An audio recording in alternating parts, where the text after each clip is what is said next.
Assalamualaikum warahmatullahi wabarakatuh. Selamat pagi, salam sejahtera untuk kita semua. Yang terhormat Ibu Septianita Sari SPMP, selaku dosen pengampu mata kuliah pengantar bioteknologi. Perkenalkan, nama saya Kamali Maulan dengan 3 digit akhir 022 dari kelas M04. Di sini saya akan menjelaskan mengenai DNA dan RNA. Untuk submateri yang saya akan bawakan, yang pertama itu DNA, lalu RNA, yang ketiga perbedaan DNA dan RNA, dan yang keempat dogma sentral. Lanjut yang pertama DNA, deoksiribonukleat acid atau DNA merupakan suatu asam nukleat yang menyimpan segala informasi biologis dari setiap makhluk hidup dan beberapa virus. Struktur kimianya ini berupa makromolekul kompleks yaitu gula pentosa atau deoksiribosa, asam fosfat, dan basa nitrogen. Untuk nukleotidanya, struktur DNA ini berbentuk pita berpilin ganda yang disebut dengan double helix. Double helix ini merupakan struktur 3 dimensi dari DNA yang ditemukan oleh Watson dan Crick. Secara struktural, DNA merupakan polimer nukleotida yang tiap nukleotidanya itu tersusun atas gula deoksiribosa, fosfat, dan basa. Nukleotid ini berfungsi sebagai gudang informasi genetik. Struktur protein, metabolisme molekul, dan komponen seluler lainnya merupakan produk informasi yang terprogram di nukleotida. Nah, di sini bahasa penyusun DNA ini ada 4. Yang pertama itu adenin. Di sini adenin akan membentuk 2 ikatan hidrogen dengan timin. Lalu guanin akan membentuk 3 ikatan hidrogen dengan sitosin. Lalu yang ketiga ada sitosin, dan yang keempat yaitu timin. Kombinasi jumlah tersebut dan susunannya yang terbentuk antara ikatan batas tersebut akan memungkinkan setiap individu memiliki cetak biru genetik yang spesifik. Lalu ini ada struktur dari basa nitrogen penyusun DNA. Gula pentosa penyusun nukleotida memiliki bentuk franosa dan penyusunnya yaitu 2-deoksi dari bose dan deribose. Lalu kita masuk ke ikatan fosfodiester. Terdapat di ikatan kovalent melalui gugus fosfat yang menghubungkan antara gugus hidroksil OH pada posisi 5 gula pentosa dan gula hidroksil pada posisi 3 gula pentosa nukleotida berikutnya. Dinamakan ikatan fosfodiester karena secara kimia gugus fosfat berada dalam bentuk diester. Karena ikatan ini menghubungkan gula pada suatu nukleotida dengan gula pada nukleotida berikutnya, ikatan ini sekaligus menghubungkan kedua nukleotida yang berurutan tersebut oleh ikatan fosfodiester. Lalu untuk macam-macam DNA di sini ada 4. Yang pertama yaitu bDNA, helixan kanannya dengan 10 pasangan basa perputaran. Lalu zDNA berperan dalam transkripsi RNA yang merupakan proses dari sintesis protein. Lalu aDNA bagian biologis aktif dalam sel dan membentuk struktur yang mengkristal dalam percobaan laboratorium. Lalu yang terakhir yaitu cDNA digunakan untuk menggambarkan pustaka informasi genetik dan pengujian untuk obat-obatan. Nah, lalu kita masuk ke submateri kedua yaitu RNA. Asam ribonukleat atau RNA ini merupakan polimer panjang yang tidak bercabang yang terdiri dari nukleotida yang bersambung dengan ikatan 3 sampai 5 fosfodiester. Unit gula dalam RNA ini berupa ribosa yang mengandung sebuah gugus 2 hidroksil yang tidak terdapat deoksiribosa. Satu dari keempat basa utama dari RNA adalah urasil yang menggantikan timin, namun tetap dapat membentuk pasangan basa dengan adenin walaupun tidak mengandung gugus metil. Nah, ini gambar dari struktur basa nitrogen penyusun RNA. Adenin dan guanin termasuk basa nitrogen jenis purin, sedangkan sitosin, timin, dan urasil termasuk dari fat pyrimidine. Nah, di sini kelompok utama RNA di sini ada 2. Yang pertama itu RNA genetik dan RNA non-genetik. Untuk RNA genetik secara keseluruhan bertanggung jawab dalam membawa segala materi genetis dan hanya dimiliki oleh makhluk hidup yang tidak memiliki DNA.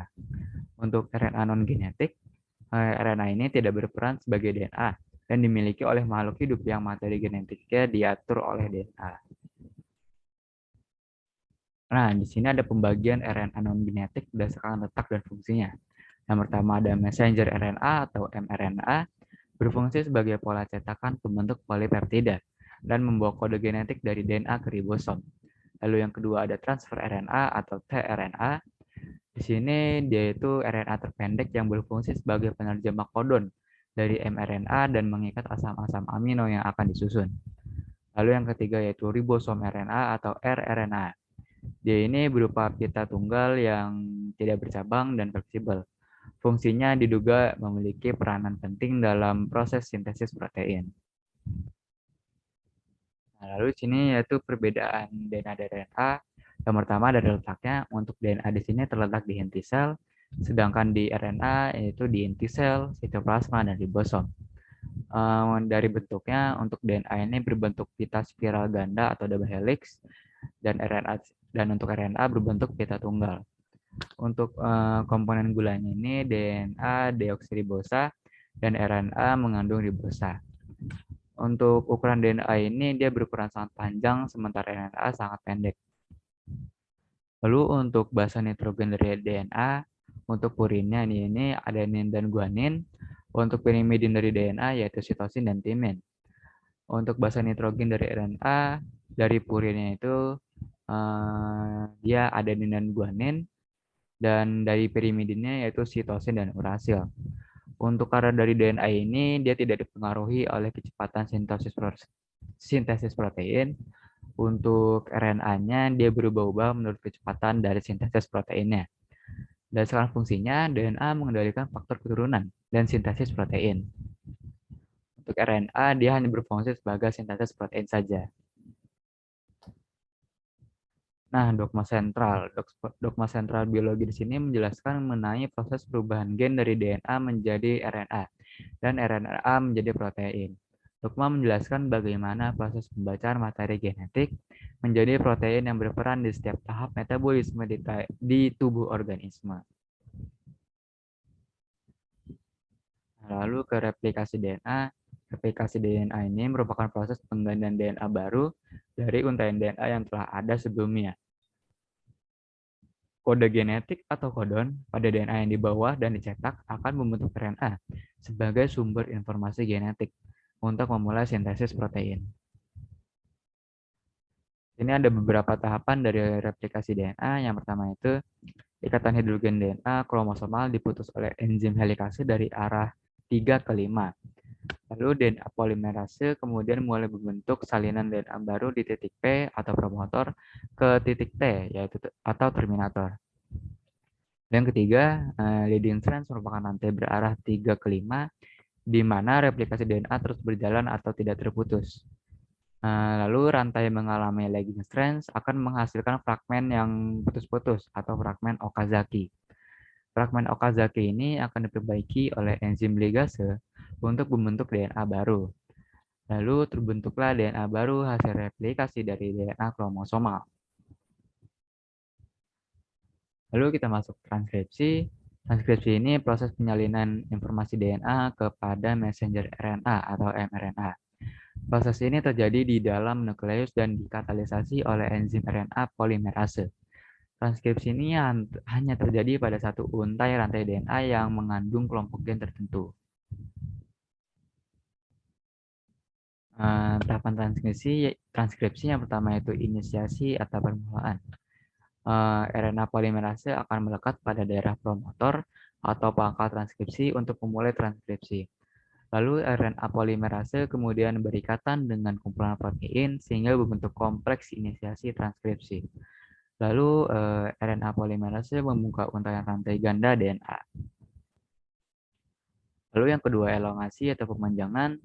Setelah rantai ganda DNA terbuka, RNA polimerase akan menyusut untaian nukleotidanya RNA dari arah 5 ke 3 sesuai dengan pasangan basa nitrogennya. Lalu RNA akan membentuk pasangan basa adenin dengan urasil. Yang ketiga yaitu terminasi atau pengakhiran terjadi di daerah terminator memiliki urutan DNA yang berfungsi untuk menghentikan proses transkripsi. Lalu rantai DNA kembali menyatu, RNA polimerase dan mRNA yang sudah terbentuk akan terlepas dari DNA. mRNA akan keluar dari inti sel melalui pori-pori nukleus. Lalu translasi, Translasi ini merupakan sintesis polipeptida dari messenger RNA untuk menentukan urutan-urutan asam amino yang akan membentuk suatu protein yang terjadi di ribosom. Pada tahap ini, sel diharuskan untuk menerjemahkan kode genetik atau kodon. Tahapan translasi yang pertama yaitu inisiasi atau permulaan. Yang pertama, ujung mRNA yang keluar dari nukleus akan berikatan dengan ribosom unit kecil melalui bantuan GTP dan enzim. Peristiwa ini dinamakan dengan kode inisiasi, kodon inisiasi. Lalu kodon inisiasi tersebut adalah AUG. Kodon akan memberikan sinyal untuk memulai proses translasi. Lalu tRNA antikodon UAC yang membawa asam amino metionin melekat pada kodon inisiasi AUG tRNA antikodon UAC yang merupakan komplementer dari kodon AUG. Lalu elongasi atau pemanjangan, kodon yang dibawa mRNA akan diterjemahkan menjadi asam amino. Asam amino berikutnya akan ditambahkan bertahap dari asam amino metionin. Lalu asam amino metionin akan segera lepas dari ribosom. tRNA kembali ke sitoplasma untuk mengulangi fungsinya. Lalu gabungan dari asam amino akan membentuk rantai polipeptida yang dikatalisasi oleh RNA. Lalu tahap yang terakhir yaitu terminasi atau pengakhiran. Proses translasi akan berakhir ketika salah satu kodon stop mRNA melekat di ribosom. Polipeptida atau protein yang terbentuk akan terlepas dari ribosom dan terjadi pelepasan subunit ribosom menjadi subunit besar dan subunit kecil. Lalu protein yang telah disintesis mengalami proses post-translasi. Protein dapat berikatan dengan karbohidrat atau dipecah kembali menjadi beberapa polipeptida.